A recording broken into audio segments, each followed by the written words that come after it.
વડોદરાની MS university ખાતે આજે સિગ્નેચર ડેની ઉજવણી કરાઈ.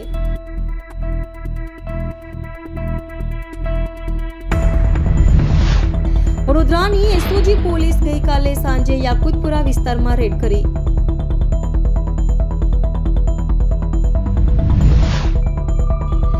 ગઈકાલે સુભાનપુરા વિસ્તારમાં વીજકામ કરતી વખતે કરંટ લાગતા કોન્ટ્રાક્ટ પર કામ કરતા કારીગરનું મોત થયું. નમસ્કાર દર્શક મિત્રો, આપ જોઈ રહ્યા છો વાયએનએન ન્યૂઝ. હું છું કવિતા પટેલ. હવે જોઈએ અગત્યના સમાચાર.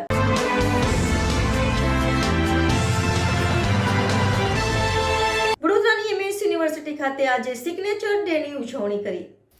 વડોદરાની એમએસ યુનિવર્સિટીની આર્ટ્સ ફેકલ્ટી ખાતે આજ રોજ વિદ્યાર્થીઓ અને વિદ્યાર્થીનીઓને સિગ્નેચર ડેની ઉજવણી કરી વ્હાઇટ ટી શર્ટ પહેરીને આવ્યા હતા. તમામ વિદ્યાર્થીઓ એકબીજાની ટી શર્ટ ઉપર સિગ્નેચર કરી હતી. આ ટી શર્ટ જ્યારે ભણવાનું પૂરું થશે તો તેઓના ટી શર્ટ યાદ અપાવશે.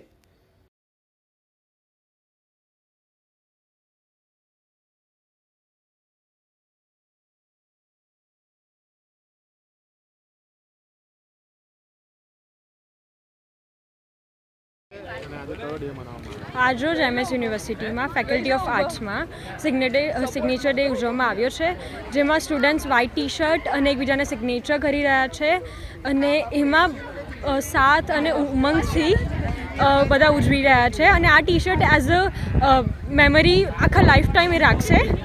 અને બસ, થેન્ક યુ. આજરોજ ફેકલ્ટી ઓફ આર્ટ્સ ખાતે વિદ્યાર્થીઓ બધા સાથે મળીને સિગ્નેચર ડેની ઉજવણી કરી રહ્યા છે. સિગ્નેચર ડેની વાત કરવામાં આવે તો આ ડે એવું ડે છે જેમાં વ્હાઇટ કલરની ટી શર્ટ કે શર્ટ ઉપર વિદ્યાર્થીઓ એકબીજાના હસ્તાક્ષર કરતા, સાઇન કરતા હોય અને સાથે સાથે અલગ અલગ ડ્રો કરતા હોય.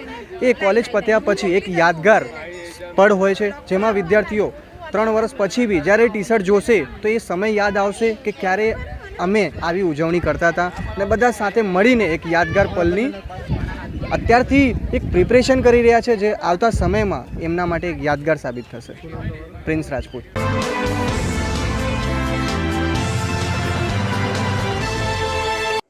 વડોદરાની એસઓજી પોલીસે ગઈકાલે સાંજે યાકુતપુરા વિસ્તારમાં રેડ કરી. ગઈકાલે સાંજે વડોદરાની એસઓજી પોલીસે યાકુતપુરા વિસ્તારમાં એક મકાનમાં બાતમીના આધારે રેડ કરતા નકલી સિરપ મળી આવી 65,000નો મુદ્દામાલ એસઓજી પોલીસે કબજે કર્યો છે. જ્યારે વધુ તપાસ હાથ ધરવામાં આવી છે કે આ સિરપ કોને આપવાની હતી, ક્યાંથી લાવ્યા હતા, તેની તપાસ એસઓજી પોલીસે હાથ ધરી છે. Reporter Rahul Rajput, YNN news, Vadodara.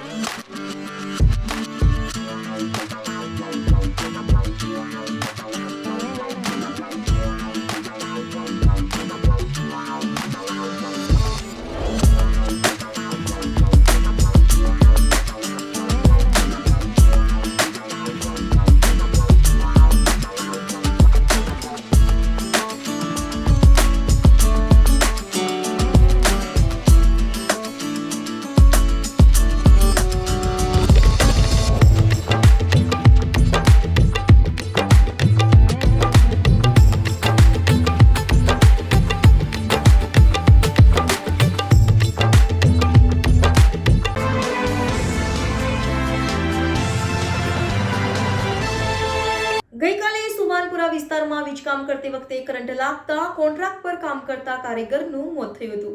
ગઈકાલે સુભાનપુરા વિસ્તારમાં એક સોસાયટીમાં બપોરના કોન્ટ્રાક્ટ કામ કરતા વીજ કર્મચારીને કરંટ લાગતા ઘટના સ્થળ પર મોત થયું હતું. જોકે 108 આવીને કર્મચારીને લઈ જવામાં આવ્યા હતા, પણ કરંટ વધારે પ્રમાણમાં હતો, જેના લીધે કર્મચારીનું મોત થયું હતું.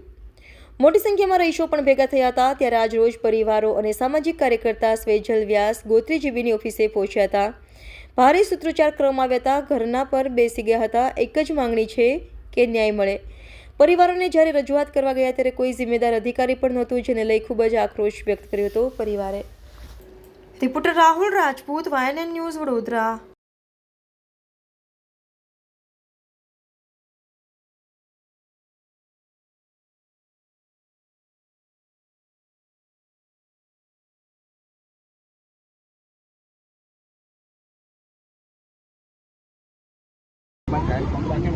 કોણ સાહેબ હતો? નામ બોલો ને. ઉપર ચડા. કોણ અને આપણે ચંદ્રકાંત ને દેસાઈ એ બે જણા તમને ઉપર ચડ્યા ને, એ બે જણ અહીંયા આ અધિકારી જીબી ના અધિકારી ચંદ્રકાંત ને દેસાઈ. એવું નહીં, તમે બોડી ઉતારી બરાબર, તો તમે આવું કામ કરવાનું પરમિશન કોને આપે? તમને આ લાલાભાઈ જે મરી ગયા એમની ઉપર કોઈ ચડ્યા હતા. લાલાભાઈ તો ખાડો કૂદવા આવેલા ને, મજૂર છે ને, એ થોડી ટેકનિશિયન ઉપર ચડાયા હતા. કોઈ ઉપરનું કામ ના હોય ને તમારે.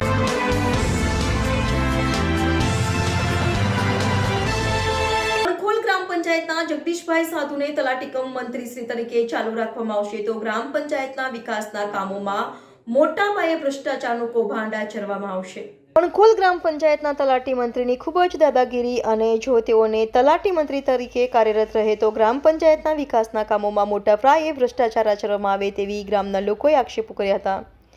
સાથે જગદીશભાઈને તલાટી કમ મંત્રીના પદ પરથી હટાવી દેવામાં આવે તેવી માંગ કરવામાં આવી હતી. સાથે જ તેઓ દ્વારા ગ્રામ પંચાયત ખાતે ગામના લોકો સાથે અભદ્ર વર્તન કરે છે તેવા આક્ષેપ કર્યા હતા. જો તેઓને 7 દિવસમાં બદલી નહીં કરવામાં આવે તો ગામના લોકો ગ્રામ પંચાયત ખાતે તાળાબંધી કરવાની ચીમકી ઉચ્ચારી હતી. અને જગદીશભાઈ સાધુ દ્વારા પંચાયત ખાતે ફરજ બજાવતા કર્મચારીને હેરાનગતિ કરવામાં આવે છે, જેને લઈને આજે અણખોલ ગ્રામ પંચાયતના સભ્યો તથા અણખોલ ગ્રામજનો દ્વારા વડોદરા જિલ્લા પંચાયત ખાતે આવેદનપત્ર આપ્યું. Reporter Rahul Rajput, YNN news, Vadodara. સમસ્યા હતી, ક્યાં આવ્યા છો અને શું માંગણીઓ છે કાલે? અત્યારે અમે અણખોલ ગ્રામ પંચાયતના તલાટી વિરુદ્ધ આવેદનપત્ર આપવા આવ્યા છે. તલાટીનું જે વર્તન છે બહુ જ ખરાબ છે. છેલ્લા 1 વર્ષથી લોકો કંટાળી ગયા છે. 1 વર્ષથી આ ફરજ બજાવે છે. પંચાયતના સભ્યોને પંચાયતમાં જવા માટેની એન્ટ્રી નથી કે બેસવાની પણ એન્ટ્રી નથી. અને જે કોઈ આવે એની સાથે ઉદ્ધતાઈથી વર્તન કરવું, એની પર પોલીસ ફરિયાદો કરવી, એવી રીતના ફરિયાદો કરીને લોકોને હેરાન કરે છે. પબ્લિક કંટાળી છે. જે કામો થયા છે છેલ્લા 1 વર્ષમાં અંદાજિત 2 કરોડના આસપાસના એને કામો મંજૂર કરાવી લાવ્યો છે. અને તમામ કામોમાં એને એના પોતાના મળતિયા કોન્ટ્રાક્ટરો મૂક્યા છે. એમને ખૂબ ભ્રષ્ટાચાર કર્યો છે અને એવા કોન્ટ્રાક્ટરો બી બ્લેકલિસ્ટ થવા જોઈએ એવી અમારી માગણી છે. આ તલાટીની બદલી થાય અને જ્યારે પણ આના તપાસ થાય, કમિટી રચી કામોની, અને કામોમાં ભ્રષ્ટાચાર છે જ અને ભ્રષ્ટાચાર સાબિત થાય તો ઓપરેશન ગંગા જળ હેઠળ જે મુખ્યમંત્રીએ લોન્ચ કર્યું છે એ હેઠળ એની પર કાર્યવાહી થાય એ અમારી માગણી છે. તલાટીનું નામ જગદીશભાઈ. પેવર બ્લોકના કામો છે, RCC રોડના છે, કટરના કામો છે, ઘણા બધા કામો કર્યા છે છેલ્લા 1 વર્ષમાં. 2 કરોડની આસપાસના કામો છે. ઉમેશ પટેલ. અણખોલ ગ્રામ પંચાયતના ટોટલ 4 સભ્યો અને સાથે ગ્રામજનો હતા બીજા, એમના દ્વારા તલાટી બાબતે ફરિયાદ કરવામાં આવી છે કે તલાટીશ્રી દ્વારા જે પણ ગ્રામ પંચાયતની નિયમ પ્રમાણે જે પ્રોસિજરને બધું કરવાનું હોય તો એમાં પંચાયતના સભ્યો સાથે સંકલન નથી કરવામાં આવતું. એટલે એમના અરજીના અનુસંધાનમાં આમાં આગળ તપાસ કરાવી અને જે પણ નિયમો અનુસારની કાર્યવાહી હશે તે કરવામાં આવશે.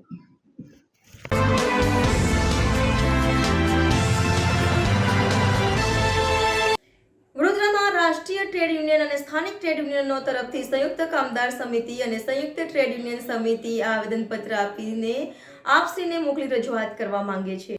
ફરી એકવાર કેન્દ્ર સરકારની બજેટ 2024ની જેમ જ કામદાર અને ગરીબ વિરોધી સાબિત થયા છે. 2025-26ની બજેટ અમીરો માટેના આશીર્વાદ સમાન અને ગરીબો અને કામદારો માટે અભિશાપ સમાન સાબિત થયો છે.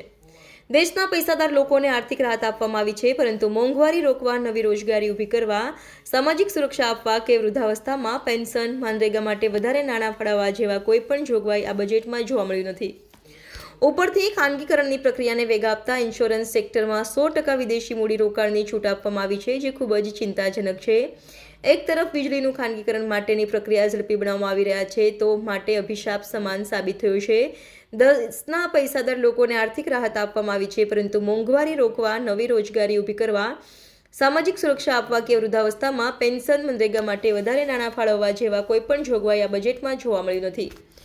ઉપરથી ખાનગીકરણની પ્રક્રિયાને વેગ આપતા ઇન્સ્યોરન્સ સેક્ટરમાં 100% વિદેશી મૂડીરોકાણની છૂટ આપવામાં આવી છે, જે ખૂબ જ ચિંતાજનક છે.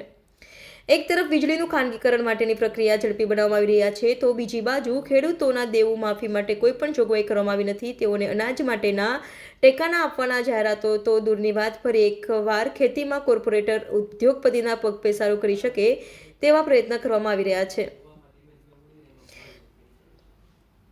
દેશના રાષ્ટ્રીય ટ્રેડ યુનિયનો સ્વતંત્ર ફેડરેશનો દ્વારા દેશભરમાં મજદૂરોની વિવિધ માંગણીઓના સમર્થનમાં વારંવાર દેશભરમાં સરકાર સમક્ષ માંગણીઓ રજૂ કરવામાં આવ્યા છે, પરંતુ કેન્દ્ર સરકાર હોય કે રાજ્ય સરકાર કાર્યમાં આખાડા કાન કર્યા છે. અગાઉના જેમ જ આ વખતે પણ કેન્દ્ર સરકાર બજેટ બનાવતી વખતે કામદાર સંગઠનોના સૂચનોના અવગણના કર્યું છે. તેથી ગુજરાતના તથા વડોદરાના કેન્દ્રીય તહત સ્થાનિક કામદાર સંગઠનો ની માંગણીઓ રજૂ કરીએ. 4 લેબર કોડ તાત્કાલિક રદ કરો. તમામ કામદારોને ઓછામાં ઓછું લઘુત્તમ વેતન માસિક ₹26,000 અને લઘુત્તમ પેન્શન ₹10,000 આપવામાં આવે.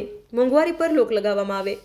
તમામ સ્કીમ વર્કર, આંગણવાડી, આશા, મધ્યાહન ભોજન વગેરેના કામદારોને કાયમી કામદારોનો દરજ્જો આપો. જાહેર ક્ષેત્રમાં એકમોનું ખાનગીકરણ બંધ કરો. રોજગારની ખાતરી આપો. વિશેષ રૂપે વીમા ક્ષેત્રે 100% વિદેશી મૂડી રોકાણનો નિર્ણય તાત્કાલિક રદ કરવામાં આવે. કાયમી પ્રકારના કામોમાંથી કોન્ટ્રાક્ટ તથા ફિક્સ ટર્મ એમ્પ્લોયમેન્ટ નાબૂદ કરો. તમામ સંગઠિત કામદારોને ESI તથા પ્રોવિડન્ટ ફંડ પેન્શનના લાભ જાહેર કરો. ઈ-શ્રમ હેઠળ નોંધાયેલા અસંગઠિત કામદારોને સામાજિક સુરક્ષા હેઠળ આવરી સામાજિક સુરક્ષા માટે પૂરતું બજેટ ફાળવો. વિવિધ સરકારી જાહેર ક્ષેત્ર અને વિશેષ રૂપે બેંકો, axis bank, bank of Baroda, state bank of India, IDFC, first union bank જેવા વિવિધ બેંકમાં કામ કરતા કર્મચારીઓને કોન્ટ્રાક્ટમાંથી કાયમી કરવામાં આવે. તેઓને લઘુત્તમ વેતન ચૂકવવામાં આવે. વિવિધ ઉદ્યોગોમાં અને બાંધકામ ક્ષેત્રે કામ કરતા કામદારો માટે સુરક્ષા અને સલામતી પૂરી પાડો. તમામ બેરોજગાર કામદારો તથા રોજગારી બંધ હોય તેવા સમય માટે કામદારોને બેકારી ભથ્થું આપવામાં આવે. Reporter Rahul Rajput, YNN news, Vadodara.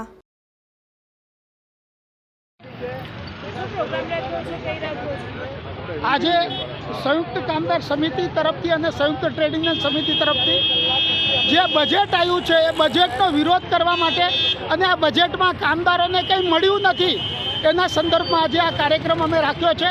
અમે એકચ્યુઅલી ભારત સરકારને કહેવા માંગીએ છીએ કે એમણે ભલે 12 લાખ ઇન્કમ ટેક્સ કરી નાખ્યો હોય, પણ આ મજૂરોને મિનિમમ વેજીસ જ નથી મળી રહ્યું. જ્યારે મિનિમમ વેજીસ જ નથી મળી રહ્યું તો 12 લાખ ઇન્કમ ટેક્સ ફ્રી કરવાનો મતલબ શું છે? એટલે આ બધી વસ્તુઓમાં અને કામદારોને ટોટલી ઇગ્નોર કરવામાં આવ્યા છે. એનો વિરોધ કરવા માટે આજે અમે અહીંયા એક આંદોલનનું સ્વરૂપ આપ્યું છે અને આ અમારી માંગોને લઈને અમે પ્રધાનમંત્રીશ્રીને એક મેમોરન્ડમ કલેક્ટર થ્રુ આપવાના છીએ. આમાં અમારું એ જ છે કે તમે મિનિમમ વેજીસ 21,000 થી 26,000 સુધી કામદારોને મળવું જોઈએ. લેબર કોડ 4 છે એને રદ કરવા જોઈએ. કામદારોની જે સામાજિક સુરક્ષાઓ છે એનું ધ્યાન રાખવું જોઈએ. જે કોન્ટ્રાક્ટ પ્રથા રદ કરવી જોઈએ.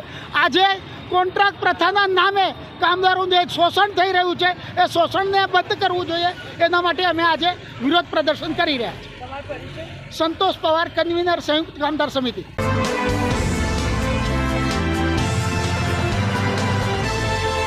વડોદરા શહેરમાં દિવસે ને દિવસે અકસ્માતોમાં વધારો થઈ રહ્યો છે. વડોદરા શહેરમાં દિવસે ને દિવસે અકસ્માતોમાં વધારો થઈ રહ્યો છે. આજે ગોત્રી યસ કોમ્પ્લેક્સ પાસે ટેમ્પો ચાલકે એક્ટિવા ચાલક મહિલાને ફંગોળી નાખી. એક્ટિવા ચાલકને ઈજા થતાં 108 મારફતે હોસ્પિટલ ખસેડાઈ. ગોત્રી યસ કોમ્પ્લેક્સ પાસે ફરજ બજાવતા ટ્રાફિક પોલીસ સ્થળ પર દોડી જઈ મહિલાને હોસ્પિટલ ખસેડાઈ. Reporter Rahul Rajput, YNN news, Vadodara.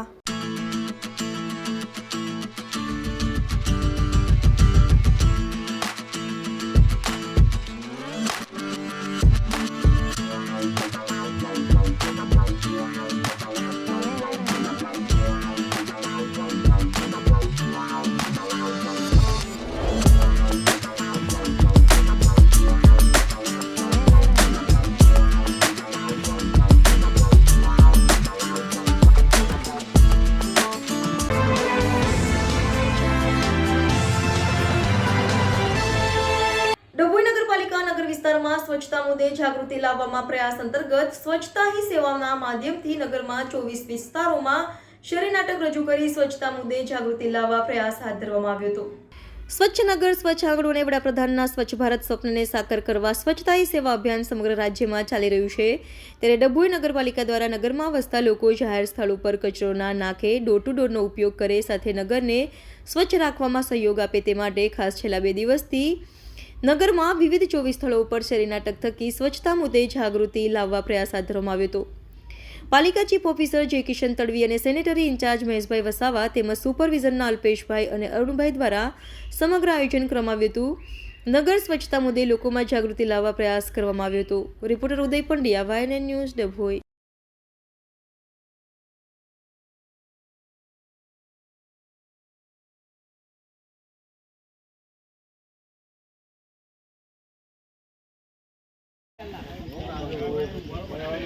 Okay.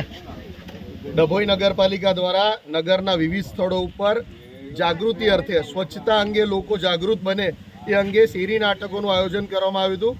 છેલ્લા 2 દિવસથી નગરના 24 સ્થળો ઉપર અમે સ્વચ્છતાનું આ નાટક રજૂ કર્યું છે, જેની અંદર સ્વચ્છતા જાળવવી, જાહેર સ્થળો ઉપર ગંદકી કરવી નહીં, કચરો કચરાપેટીમાં નાખવો અને નગરપાલિકા દ્વારા દરેક વિસ્તારની અંદર જે ડોર ટુ ડોર આપવામાં આવે છે, ફેરવવામાં આવે છે, આ ડોર ટુ ડોરની અંદર દરેક નાગરિકો પોતાના ઘરનો કચરો આપે અને નગરને સ્વચ્છ અને સુંદર બનાવે એ અભ્યર્થના સાથે નગરની અંદર આ શેરી નાટકોનું આયોજન ડભોઈ નગરપાલિકા દ્વારા કરવામાં આવેલું હતું.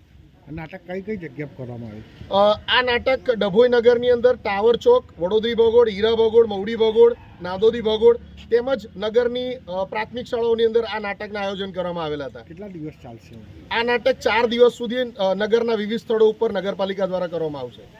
તો આ હતા અત્યાર સુધીના સમાચાર. આવતીકાલે ફરી મળીશું આ જ સમયે આ ચેનલ પર. ત્યાં સુધી જોતા રહો YNN ન્યૂઝ.